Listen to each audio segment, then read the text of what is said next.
Can Turkey and Armenia finally put the past behind them and build a new relationship? For more than a century, these two neighbours have lived worlds apart, divided by past trauma, closed borders and strategic rivalry. Many believed that any normalisation was almost unimaginable. And yet, today, remarkable changes appear to be happening. After years of estrangement, the two countries seem to be inching towards a historic breakthrough that could reshape their entire relationship politically, economically, and strategically. So, just what explains this sudden shift, and is peace finally possible? Hello and welcome. My name is James Kerr-Lindsay, and here I take an informed look at international relations, conflict, and security. Few dynamics shape international politics more powerfully than historical animosity. Bitter memories of past conflicts and atrocities can leave nations locked in cycles of mistrust and hostility, shaping everything from national identity and political culture through to foreign policy, strategic alliances, and even economic relations. And yet, history shows that even the deepest divisions aren't always permanent. We've seen numerous examples of countries that have been able to move on. However, such deep animosity is rarely changed by a single event. Instead, it's often driven by a complex combination of political, economic, strategic, and even social factors. Crucially, when these align, even countries with a deep-rooted difference can start to explore a new relationship. A good current example is the case of Armenia and Turkey. After a long and painful history, both sides appear ready to turn the page on the past. Sharing a 300-kilometre or 200-mile border, the Republic of Turkey and the Republic of Armenia lie at the meeting point of the Middle East and the Caucasus. Despite their proximity, the two countries differ in almost every way. In contrast to Turkey's vast landmass bordered by the sea on three sides, Armenia is small and landlocked. And while Turkey has over 85 million inhabitants, Armenia has around 3 million. To add to this, they differ in religion and language. While Turkey is predominantly Muslim and Turkish-speaking, Armenia speaks an Indo-European language and is one of the world's oldest Christian nations. While these differences don't in themselves determine conflict, after all, many neighbouring states are very different from each other. When combined with a complex history, they've created a powerful barrier between the two peoples. While both the Turks and the Armenians have a long history, the modern story of Armenian-Turkish relations begins with the Ottoman Empire's expansion into historic Armenian lands during the Middle Ages. But while the Armenians lived as a Christian minority within the Muslim Empire, under the Ottoman millet system, they were granted considerable autonomy. As a result, they often thrived as merchants, artisans, and administrators. However, by the late 19th century, things were changing. Amidst rising nationalism, economic pressures, and mounting suspicion of Christian minorities, violence was growing. This all took a devastating turn during the First World War. As the Ottoman Empire fought on multiple fronts, its leaders accused the Armenian population of collaborating with foreign powers. In 1915, they ordered the mass deportation of the community, imposing forced marches that saw huge numbers die. While Armenians and many historians now consider these events as genocide, and it's become a defining historical event central to Armenian identity, most Turks strongly reject this description. While many recognise the immense suffering that occurred, they argue that the events took place amidst rebellion and war. Either way, this highly sensitive issue became the foundation for a century of strained relations. Following the end of the First World War, the two nations went in very different directions. Although a short-lived independent Armenian state was created in 1918, it was soon invaded and annexed by the USSR, eventually becoming a Soviet republic. Then, in 1923, Turkey emerged from the remnants of the Ottoman Empire. As a result, following the end of the Second World War, the border between NATO member Turkey, which was now part of the West, and Soviet Armenia became a heavily fortified Cold War frontier. But while Armenia and Turkey had no formal direct relations for the next 4 decades, Turkish-Armenian tensions nevertheless continued to grow. While a small Armenian community continued to survive in Turkey, attitudes were increasingly shaped by the diaspora, especially those living in France and the United States, many of whom were descendants of survivors of 1915. By the 1970s, political campaigns for the genocide to be recognised were not only growing, but parts of the community were becoming more militant, as groups such as Asala, the Armenian Secret Army for the Liberation of Armenia, attacked Turkish diplomats. However, in 1991, it appeared that everything could be on the verge of change. The end of the Cold War and the collapse of the Soviet Union suddenly made Armenia an independent state for the first time in 70 years. Armenia, alongside Georgia and neighbouring Azerbaijan, suddenly became one of 3 new independent states on Turkey's eastern frontier.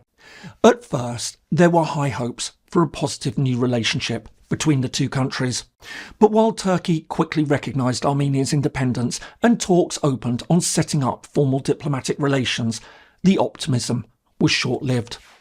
As Armenia and Azerbaijan went to war over the Armenian-inhabited region of Nagorno-Karabakh, a conflict that saw Armenian forces seize large parts of Azerbaijani territory, Ankara sided with its ethnic kin in Azerbaijan.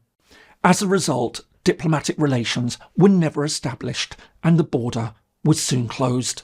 Since then, the situation has remained tense. The frontier remains largely closed and diplomatic relations have remained on hold, cutting Armenia off from one of its largest neighbours and eliminating any structured formal engagement between the 2 countries.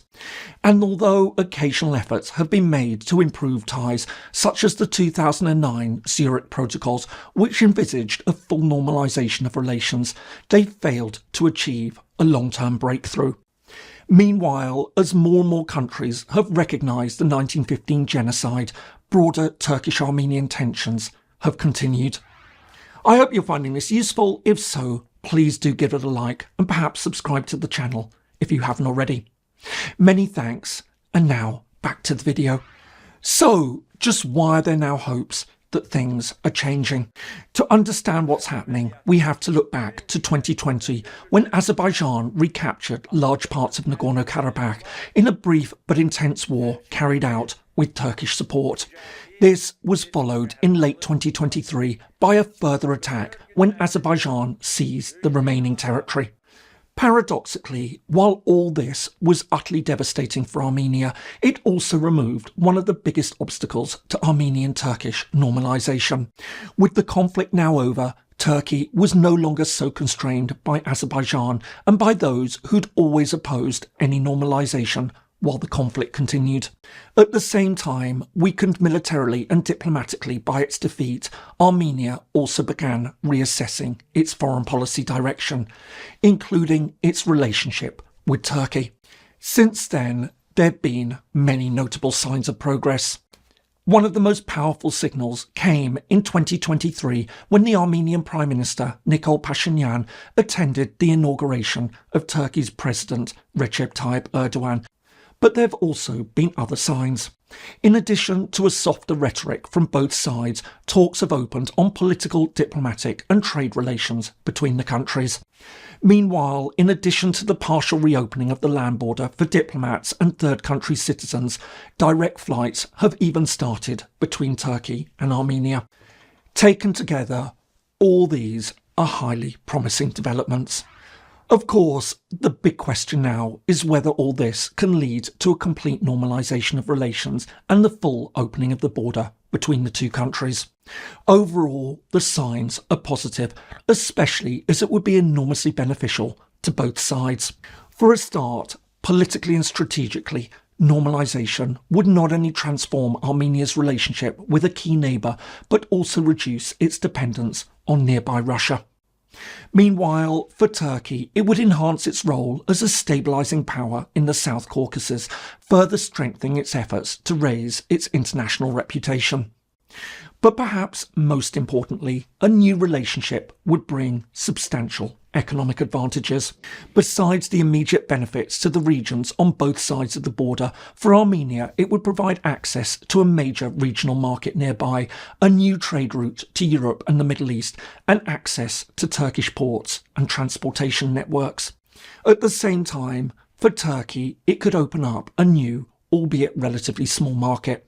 However, far more critically, if this were also linked to a final agreement between Armenia and Azerbaijan to open their border, it would establish valuable new connections to the Caspian and Central Asia, key areas of geostrategic significance for Ankara. But despite these opportunities, serious challenges nevertheless remain.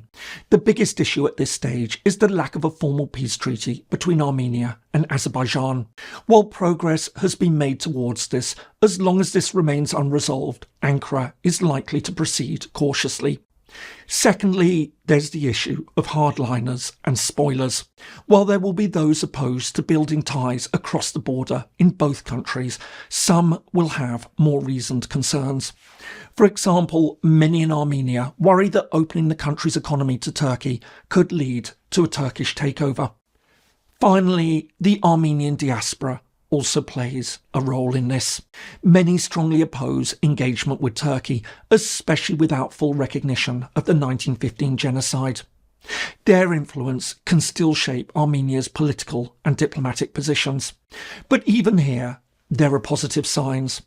While the genocide issue remains profoundly important, attitudes inside Armenia are nevertheless evolving.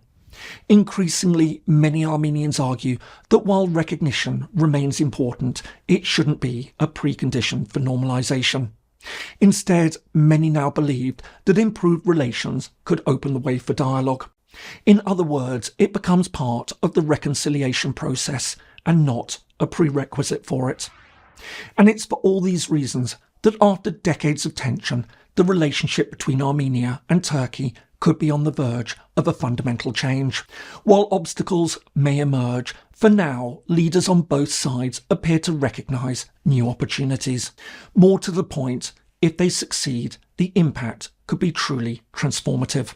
As well as reopening borders, building trust, enhancing their economies and reconnecting the two societies, it could fundamentally reshape the entire geopolitics of the South Caucasus. I hope you found that helpful. If so, here are some more videos that you might find interesting. Thanks so much for watching, and see you in the next video.